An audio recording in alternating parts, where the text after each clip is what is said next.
नमस्कार दोस्तों। आप सभी को सावन के सोमवार की हार्दिक शुभकामनाएं। सावन का महीना और भगवान शिव शंकर दोनों के बीच बहुत गहरा रिश्ता है। भगवान विष्णु के सो जाने के बाद सावन मास में भोलेनाथ सृष्टि के संचालन का कार्य देखते हैं। शिव भक्त सावन मास में आने वाले प्रत्येक सोमवार के दिन उपवास रखते हैं। सावन में शंकर भगवान की सच्चे मन से पूजा करने पर कई गुना लाभ मिलता है। आज मैं आप सभी के समक्ष सोमवार के दिन भगवान शिव की कथा प्रस्तुत कर रहा हूं।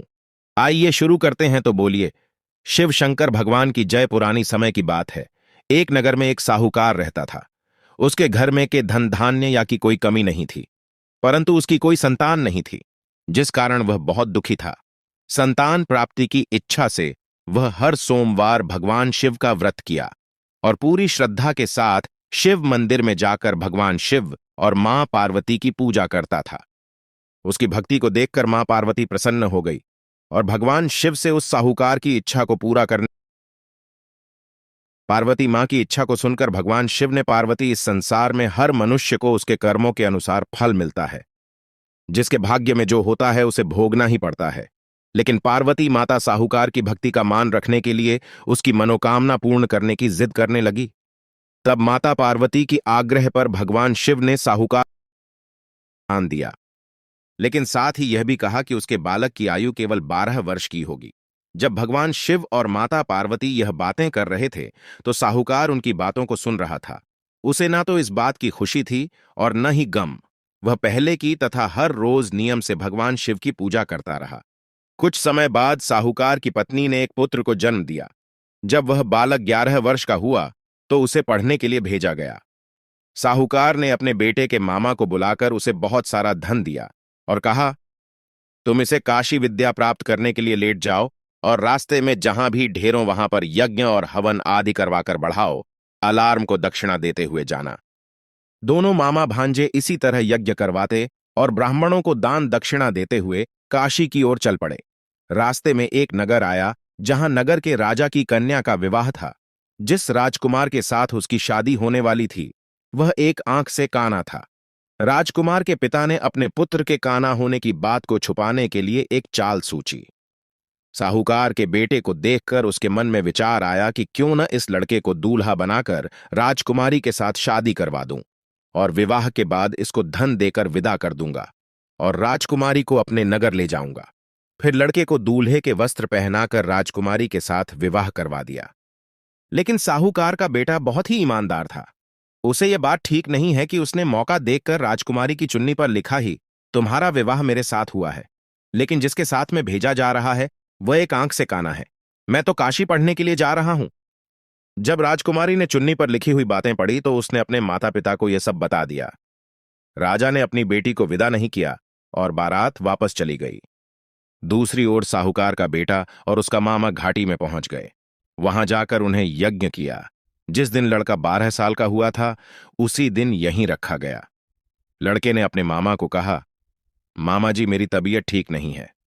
तब मामा ने कहा, कोई बात नहीं, तुम अंदर जाकर सो जाओ। भगवान शिव के वरदान के अनुसार कुछ ही क्षणों में उस बालक के प्राण निकल गए। अपने भांजे मृत देखकर उसके मामा ने रोना पीटना शुरू कर दिया। संयोगवश उसी समय भगवान शिव और माता पार्वती उधर से जा रहे थे। पार्वती जी ने भगवान शिव से कहा ही, प्राणांत मुझसे यह रुदन सहन नहीं हो रहा, आप इस व्यक्ति के कष्ट दूर कीजिए। तो भगवान शिव उस मृत बालक के पास पहुंचे और बोले, देवी यह उसी साहूकार का पुत्र है जिसे मैंने बड़ा वर्ष की आयु का वरदान दिया था। अब इसकी आयु पूरी हो गई, लेकिन माता का हृदय तो कोमल होता है। ममता से भरी हुई मां पार्वती ने कहा कि महादेव, आप इस बालक को और आयु देने की कृपा करें, नहीं तो इसके विरोध में इसके माता पिता तड़प तड़प कर मर जाएंगे। माता पार्वती के आग्रह पर भगवान शिव ने उस लड़के को जीवित होने का वरदान दिया और वह है, लड़का जीवित हो गया। बोलो शिव शंकर भगवान की जय। शिक्षा पूर्ण करके वह लड़का अपने मामा के साथ अपने नगर की ओर चल दिया। दोनों चलते हुए उसी नगर में पहुंचे जहां उसका विवाह हुआ था। उन्होंने वहां पर यज्ञ का आयोजन किया।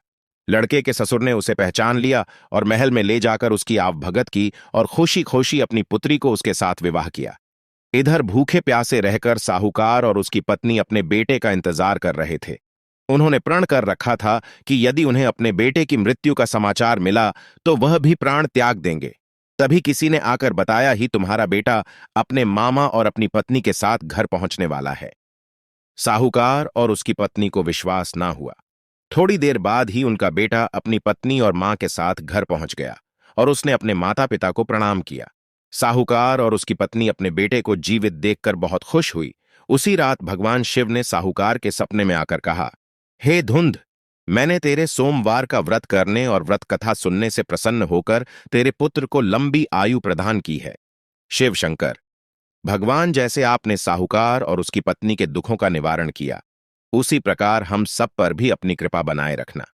कहानी सुनने वालों का भी भला और सुनाने फलों का भी भला। इस प्रकार भगवान शिव की कथा पूर्ण हुई। बोलो शिव शंकर भगवान ने चीज। जय माता पार्वती की जय। तो मेरे प्यारे मित्रों, भाइयों और मेरी प्यारी बहनों, आप सभी को सावन सोमवार की व्रत कथा का महत्व समझ आ गया होगा। तो हम आशा करते हैं कि आप वीडियो में दी गई जानकारी पसंद आई होगी। वीडियो अच्छी लगी हो तो वीडियो को लाइक करेगा, अपने दोस्तों के साथ शेयर करेगा, और अगर आपने अभी तक चैनल को सब्सक्राइब नहीं किया है तो प्लीज चैनल को सब्सक्राइब करके बेल आइकन जरूर दबाएं, ताकि ऐसे ही और ज्ञानवर्धक कथा और जानकारी आपको मिलती रहे।